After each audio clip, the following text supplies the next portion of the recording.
जल्दी कैंडल जलले मोमबत्ती जलले अनेक मोमबत्ती जलाई पारे ठीक से ही बाबा तैयारी कर देते बहुत जिनस जो जिनस गुड़िक देखी मुझे राजस्थान राजस्थान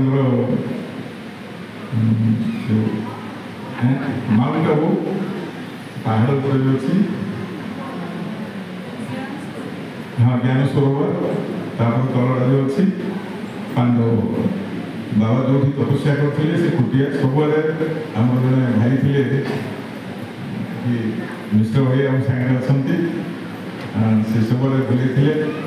प्रोग्राम सन्थ सम्मेलन गोटे प्रोग्राम को जाइलु जहाँ भी हो से जमी आनंद लगुला आज भी ये अनेक कम था ना जा निश्चित भाव में संदेश कौन जे माई मेसेज इज माई पावर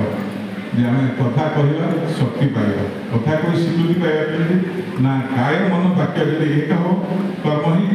भगवान कर्म जब कर फल पाइबा श्रद्धांजलि उत्सव में अनेक त्यागी तपस्वी समस्ते बस भौणी मान यहाँ अनंत कोटि दंडवत प्रणाम नम नारायण जनाऊँ।